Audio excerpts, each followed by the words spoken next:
Hello friends, अस्सलाम वालेकुम। Welcome back to my channel. तो ये है ना, हम लोग राशन लाने के लिए गए थे। पहले हम लोग गए थे कुर्ला फिनिक्स मॉल। तो मार्केट 99 में ना 50% ऑफ का सेल लगा हुआ था, तो मैंने देख करके वहाँ मैं रुक गई थी। दैन मैंने बच्चों के लिए ब्रश लिया, और ये जो ग्लूकॉन डी है ना, ये मैंने डी मार्ट से ली थी। तो देखिए, ये 205 का था, बट ये वहाँ पे 160 रुपीज़ में मिला मुझे। इवन उसमें एक टिफ़िन बॉक्स भी था। तो ये मैंने अपनी नानी के लिए ली हूँ। तो ये ग्लूकॉन डी नानी को दे दूँगी एंड टिफ़िन में बच्चों के स्कूल के लिए रख लूँगी। तो देखिए, ये कितने अच्छे डिस्काउंट में मुझे मिल गया। तो हम लोग उस दिन 3 जगह पे गए थे। रिलायंस मार्केट भी गए थे, स्मार्ट बाज़ार, और डी मार्ट भी गए थे, मार्केट 99 भी गए थे। तो मैंने थोड़ा सा, ये देखिए, ये स्पंज ली हूँ मैंने। देखते इसको, वो वाले तो बहुत जल्दी ख़राब हो जाते, जो 50 रुपीज़ के 3 वगैरह मिलते। तो ये वाला मैंने ली थी 99 के 2। और थोड़ा थोड़ा सामान लेना था मुझे, क्योंकि था बचा हुआ लास्ट मंथ का। और ये जो ब्रशेस है ना, ये 120 रुपीज़ के ली थी मैंने। 5 ब्रश थे, लेकिन इतना अच्छा इसका रिज़ल्ट आया ना, इतना अच्छा लगता है ब्रश करने के लिए। ये वाला मेरी डॉटर के लिए ली हूँ।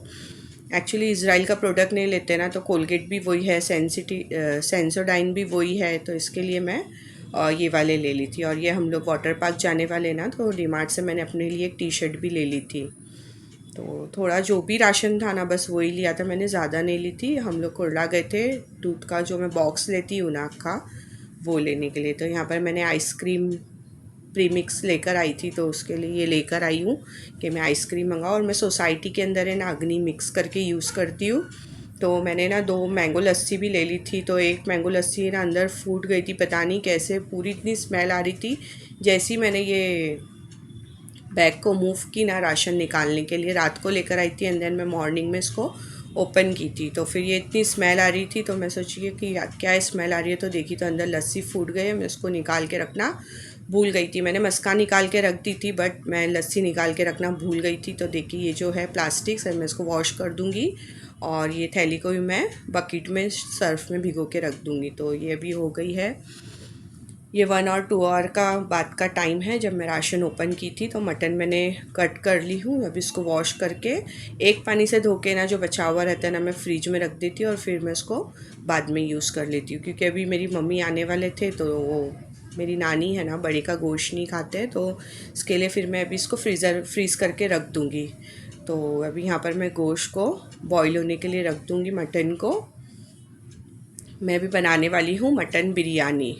तो यहाँ पर मैं है ना, कभी भी मटन के अंदर कोई भी गरम मसाला, अदरक, लहसुन, हल्दी डाल के बॉईल नहीं करती हूँ। बस मैं नमक से ही उसको बॉईल करती हूँ, ताकि मैं खाना बनाऊँ तो सारे टेस्ट उसमें हो। वरना गोश्त का टेस्ट है ना, अलग ही लगता है अगर हम अदरक, लहसुन, कांदा वगैरह डाल के उसको बॉईल करते हैं। तो यहाँ पर अभी मैंने बॉईल होने के लिए रख दी हूँ। तो यहाँ पर मैं सारा बिरयानी की प्रिपरेशन कर लूँगी। तो ये मैंने ना एक बास्केट ले ली हूँ, ताकि मैं इसमें जो भी कांदे का छिलका वगैरह हो, वो मैं उसी में डाल दूँ, वरना किचन बहुत मैसी मैसी सा हो जाता है। तो यहाँ पर मैंने 3 कांदा ले ली हूँ। उसको स्लाइसर में ही कट करूँगी, क्योंकि ये इतना सारा है ना, एकदम पतला पतला एक जैसा तो हमारे हाथ से कट नहीं होता है। तो स्लाइसर में कैसे एक जैसे कट होता है ना, तो रेड भी फिर वो एक साथ होता है। अगर हम मोटा पतला कट करते ना, तो ऑनियन है ना, एकदम अच्छे से रेड नहीं होता है। तो यहाँ पर मैं ऑनियन कट करके मैंने मटन भी बॉईल होने रख दी हूँ।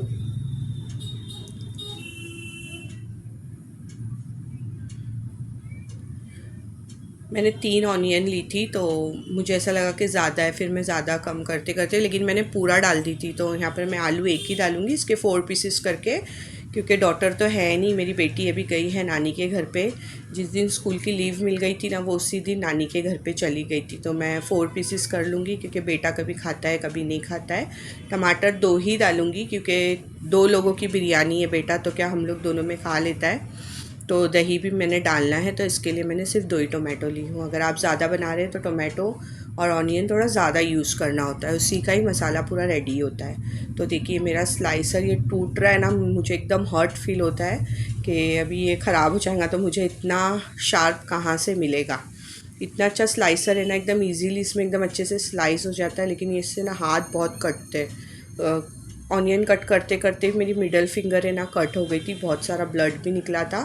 तो यहाँ पर देखिए, कितने जल्दी से ऑनियन स्लाइस हो गया है। एक्चुअली जल्दी की बात नहीं है, जल्दी और फास्ट की। स्लो की। बस इतना है कि इसमें एक जैसा कट होता है, इसके लिए मुझे ये स्लाइसर से ही कट करना अच्छा लगता है। तो यहाँ पर अभी टोमेटो भी कट कर लूँगी, डायरेक्टली गोल गोल ही कट करूँगी। मैं सब चीज़ें रेडी कर लूँगी मटन गलने तक, फिर डायरेक्ट मैं मसाला रेडी करके पानी गर्म कर लूँगी। देखिए मैं कितने जल्दी जल्दी बिरयानी बना लूँगी, और वाकई में जल्दी बन गई थी। ऐसा नहीं है कि वीडियो बन रहा है तो मैं कट वट करके बता रही हूँ। बस ऑनियन लाल होने में थोड़ा ज़्यादा टाइम चला जाता है, बाकी बिरयानी बहुत जल्दी बन जाती है। आप लोग भी ज़रूर ऐसे ट्राई करिएगा मेरी तरह, तो बहुत ही अच्छी बनी थी। मसाला तो क्या अपने हिसाब से ही डालना होता है, जैसा मैं डालूँगी वैसा आप लोग डालेंगे। कोई कम तेज़ खाता है, कोई ज़्यादा तेज़ खाता है, किसी का क्वांटिटी ज़्यादा होती है, किसी की कम होती है। तो यहाँ पर मेरा कटिंग चॉपिंग का काम हो गया है। तो यहाँ पर अभी मैं बासमती राइस है ना, मैं 1 kg के पैकेट्स लेती हूँ डीमार्ट से, क्योंकि थोड़ा थोड़ा यूज़ करती हूँ। अभी इतनी बड़ी फैमिली तो है नहीं कि मैं एक साथ इतना सारा ले लूँ, फिर उसके लिए कंटेनर में पोर करके रखना पड़ता है। इसके लिए मैं ऐसे छोटे छोटे पैकेट्स ले लेती हूँ, ताकि एक ओपन करने पे हम लोग को थोड़ा बहुत बच ही जाता है। तो यहाँ पर मैंने 2 गिलास बिरयानी बना रही हूँ मैं, तो इसको मैं अभी एक पानी से वॉश करके देन मैं इसको भिगो के रख दूँगी, तो फिर ये खुले खुले बनते हैं। तो अभी मैं इसको भी भिगो के रख दूँगी 1 घंटा। 1 घंटा तो नहीं भिगाई थी मैंने, बस मसाला रेडी होने तक मैं इसको भिगो के रख दूँगी। तो यहाँ पर अभी मैंने एक पतीली रख दी हूँ बिरयानी बनाने के लिए। तो अभी जैसे ही पानी सूख जाएगा पतीली का, तो फिर मैं उसमें ऑयल डाल के ऑनियन डाल दूँगी। तो अब ऑयल है ना, ऑनियन रेड करते टाइम है ना, तो ज़्यादा ही डालना है। फिर जब मसाला रेडी होने के बाद हम इसमें से ऑयल निकाल के रख सकते हैं। तो पहले यहाँ पर मैं पोटैटो फ्राई कर लूँगी। टेस्ट बहुत अच्छा आता है, गले नहीं गले, बट ये जो फ्राई आलू होते हैं ना, इसका टेस्ट बहुत अच्छा आता है सालन में। तो मैं इसके लिए इसको फ्राई करके डालूँगी, क्योंकि मेरी अम्मी हमेशा बोलते हैं और ये फ्राई करके डालने से टेस्ट अच्छा आता है। तो इसके लिए मैंने आज फ्राई करके डाली हूँ। तो ये मैंने स्पून होल्डर रेस्टर लेकर आई थी। खाना पकाते टाइम हम इधर उधर स्पून रखते हैं इसके लिए। तो मैंने आज इसको उद्घाटन कर दी, इसको ओपन करके वॉश करके रख दी हूँ, ताकि मेरा स्टोव ख़राब ना हो। तो यहाँ पर आलू हो गए हैं रेड, एकदम भी रेड नहीं करने, बस हल्के हल्के से उस पर दाग लग जाए दैन हमने इसको रिमूव कर देना है, वरना एक तो रिमूव करते करते दूसरे ना लाल हो जाते, एकदम जलने लग जाते हैं। तो देखिए यहाँ पर ये साइड है ना, मैंने स्टोव ले ली हूँ, क्योंकि वहाँ पर है ना फ्रिज था और गर्मी इतनी हो रही है ना, तो मुझे ना डर लग रहा था कि फ्रिज गर्म हो रहा है स्टोव के वजह से। तो फिर मैंने अपना स्टोव ये साइड वापस से ले ली हूँ।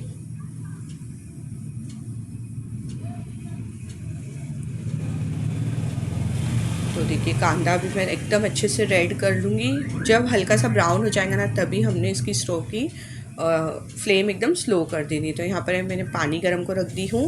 थोड़ा एक्स्ट्रा पानी यूज़ करना है, ताकि हमने उसको तो ड्रेन करना ही है पानी को, बचे हुए पानी को। तो यहाँ पर मैंने ऑयल, हल्का हल्का सा गरम मसाला और है ना जावित्री फूल जो है ना, वो अक्खा डालना है, तो अच्छी खुशबू आती है।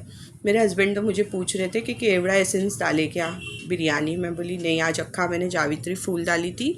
और फिर जब हम चावल का पानी ड्रेन करेंगे ना, तो हमने सारा गरम मसाला निकाल के फेंक देना है जो भी रहता है। तो जावित्री फूल की बहुत ही अच्छी खुशबू आ रही थी, तो मैंने एक अक्खा जावित्री फूल डाली थी। तो देखिए यहाँ पर अभी हमारा ऑनियन रेड हो गया है। तो अब इसमें हम हल्के से गरम मसाले ऐड कर देंगे, क्योंकि हमने राइस में भी ऐड किए, वरना ज़्यादा खुशबू हो जाएंगी और सीने में भी फिर जलने लगता है ज़्यादा गरम मसाला खाने से। तो गर्मी भी है, तो थोड़ा गरम मसाला अवॉइड ही करेंगे तो बेटर है। तो देखिए मैंने दो तीन चीज़ें ही डाली हूँ, और दालचीनी तो देखिए मैंने कितनी छोटू सी डाली हूँ। तो यहाँ पर अभी मैं अदरक लहसुन का पेस्ट डालूँगी। तो ये मैंने 2 चम्मच डाली थी, शायद और थोड़ा सा डाल दी थी, मुझे कम लग रहा था। आपने अदरक लहसुन कैसे काउंट करना है पता है, ऑनियन में है ना अदरक लहसुन दिखना चाहिए, एकदम अनविजिबल नहीं हो जाना चाहिए। तो समझ जाना कि आपके मसाले में अदरक लहसुन बराबर से गया है करके। तो देखिए यहाँ पर दिख रहा है आपको अदरक लहसुन, वरना अदरक लहसुन कम हो जाएगा ना तो कोई टेस्ट ही नहीं आने वाला। तो यहाँ पर अभी मैं उसमें नमक भी ऐड कर दूँगी, और थोड़ा सा विनीगर वाटर भी डाल दूँगी, ताकि चावल एकदम खिले खिले बने। तो देखिए एक साइड हमने पानी रख दिया है गर्म होने के लिए, और एक साइड मसाला रेडी कर लूँगी। और है ना मुझे ना इतना टाइम का है ना समझ में नहीं आता है कि कितने टाइम में मसाला रेडी हो जाएगा और कितने टाइम में चावल रेडी हो जाएंगे। तो मैं क्या करती हूँ, मसाला रेडी होने पर है ना फ्लेम ऑफ करके रख देती हूँ, ताकि फिर मैं चावल का पानी ड्रेन करके फिर डाल के फिर मैं स्टोव ऑन कर देती हूँ। तो यहाँ पर अभी मैंने दही ऐड कर दी हूँ। तो दही ना पहले ही मैं ऐड कर देती हूँ ताकि वो जल्दी से मेल्ट हो जाए। तो दही के बाद हमने टोमेटो और थोड़ी सी कोतमीर भी ऐड कर देनी है।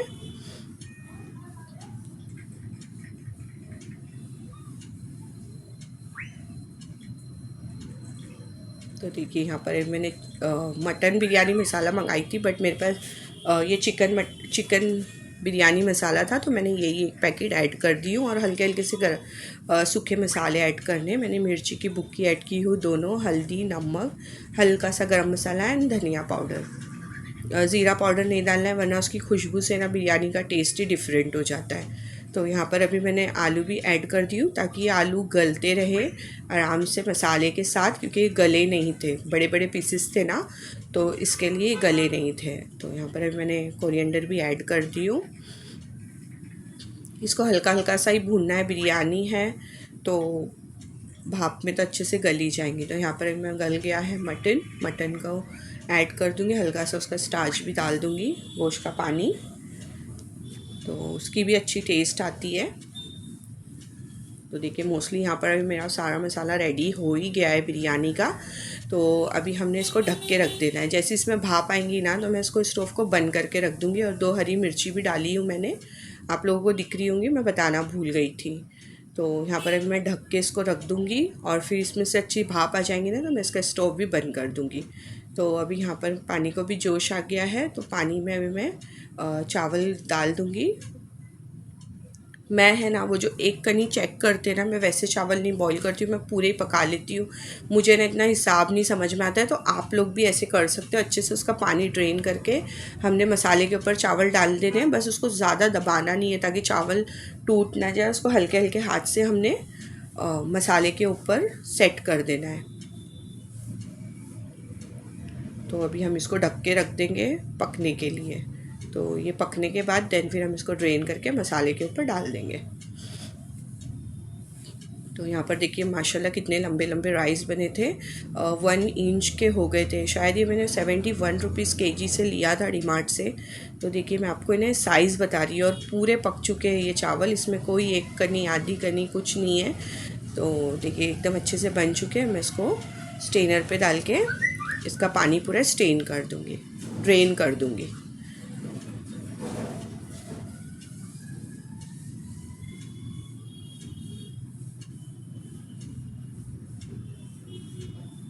इतनी तेज़ भाप लग रही थी ना मुझे, तो फिर मैंने रख के इसका पोजीशन चेंज करके फिर मैंने इसमें चावल डाले थे जाली पे।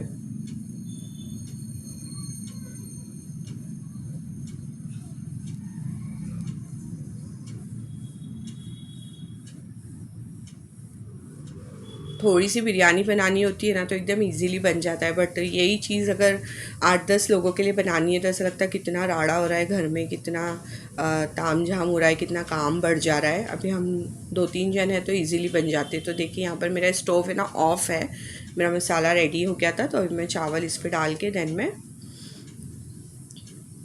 इस पर कांदा, और देखिए मैं इसमें से ना गरम मसाला निकाल रही हूँ, थोड़ा थोड़ा डाल रही हूँ। देन मैं इसमें से जो जो गरम मसाला दिख रहा है ना, वो सारा रिमूव कर दूँगी।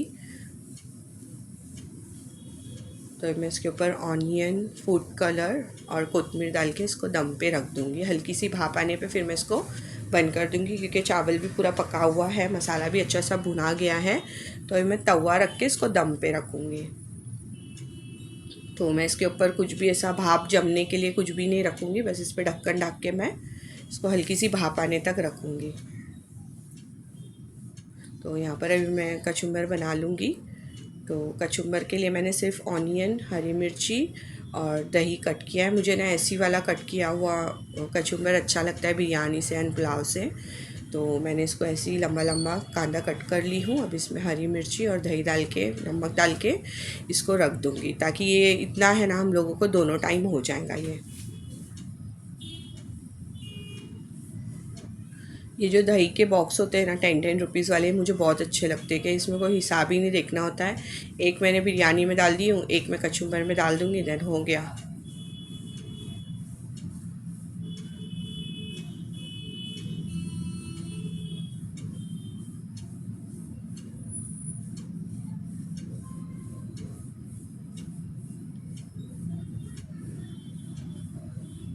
तो यहाँ पर अभी मेरा कचुम्बर भी रेडी हो गया है। तो अभी हम डिश आउट कर लेंगे हमारी बिरयानी को। तो मैं डिश आउट कर रही थी ना, मेरा बेटा बोल रहा था कि मुझे ये प्लेट में चाहिए, तो मैंने ज़्यादा मसाला एंड मटन उसमें नहीं रिमूव किया था, बस उसके हिसाब से मैंने रिमूव की थी। देन मैंने उसमें से और जो मसाला था ना वो भी हटा दी थी। वो प्लेन राइस एंड हल्का सा मसाला ही खाता है।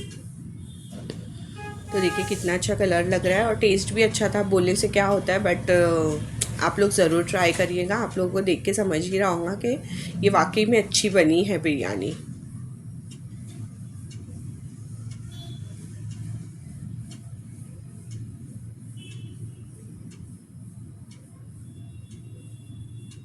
तो यहाँ पर अभी मैंने ये बिरयानी भी डिश आउट कर ली हूँ। अभी खाने के बाद देन फिर एक काम रह जाता है वॉश करने का, किचन वगैरह वॉश करने का। तो देखिए ये है ना, मैंने ना एक क्लीनर रेडी की हूँ। मैंने इसका वीडियो नहीं बनाई थी। मैंने सोची कि पहले मैं ट्राई कर लेती हूँ कि ये कैसा बना है, कुछ वर्क कर रहा है कि नहीं है। मैंने खुद इसको यूट्यूब पे देख के बनाई हूँ। माशाल्लाह इतना अच्छा बनाता ना, जैसा ऑयल वगैरह होता है ना, तो अभी हम साबुन वगैरह यूज़ करते तो उसको कितना पानी लगता है ना, तो इसमें विनीगर वगैरह होने से ना इसको ज़्यादा पानी नहीं लगता है और ज़्यादा फेस भी नहीं होता और एकदम चमचम चमकने लगती है हर चीज़। तो अभी तो पानी भी बहुत कम आ रहा है, तो मैं स्टोव को ना वॉश नहीं करती हूँ। हफ्ते में एक बार अगर करती हूँ तो करती हूँ, वरना नहीं करती हूँ। पहले मैं रोज़ वॉश किया करती थी। अभी ये क्लीनर बना ली हूँ, इससे ही मैं भी स्टोव को क्लीन कर लेती हूँ वेट क्लॉथ से।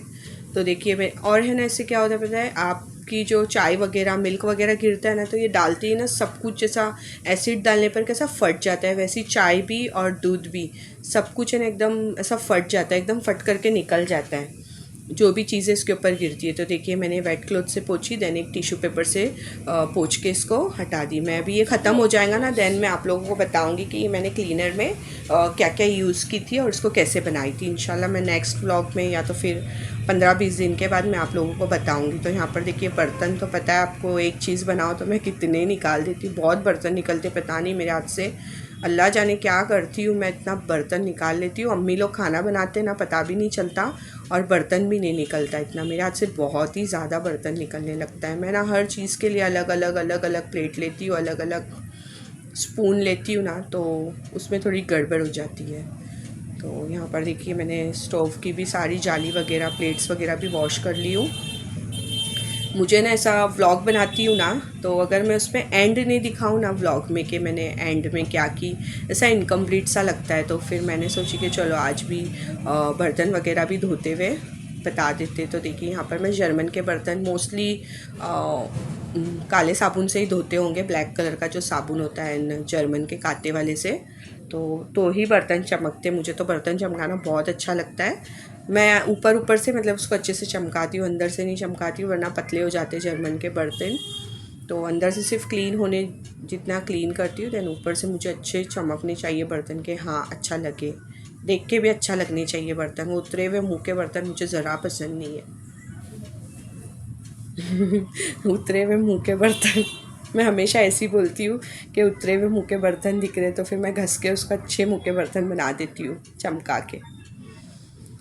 तो देखिए जब है ना हमने ये वॉश बेसिन बनाए थे ना, तो न्यू था, तो मैंने इतना उसको घस घस के चमकाया करती थी। तो शायद मुझे बोलते थे क्या तुम वॉश बेसिन ही घसते रहते हो। तो फिर है ना मैंने एक दिन क्या की, गुस्से से है ना पूरा दिन वॉश बेसिन क्लीन नहीं किया और मैंने शादाब को शाम में बताई कि देखो नहीं घसने पर ये ऐसा दिखता है। तो जब से ना मुझे कुछ नहीं बोलते कि मैं वॉश बेसिन भी क्लीन करती। तो वरना है ना न्यूली लगाए थे ना हम लोग ने, तो बोलते क्या तुम ये चमकाते बैठते हो। अगर तब से मैं इसको नहीं चमकाती ना, तो ये भी उतरे हुए मुँह का हो जाता था अभी तक। ये अच्छे से रखती हूँ तो सब चीज़ें चमकती है, वरना सारी चीज़ें उतरी हुई मुँह की बन जाती थी। आज ये नया वर्ड मिल गया मुझे बोलने के लिए। तो देखिए यहाँ पर बातों ही बातों में मेरा काम भी हो गया और मेरा बेटा पीछे से इतनी बातें कर रहा था, इतनी बातें कर रहा था, मम्मा ये मम्मा वो। तो अगर आपको मेरा ये वीडियो अच्छा लगा हो तो please like comment share and subscribe. Bye bye, अल्लाह हाफिज़।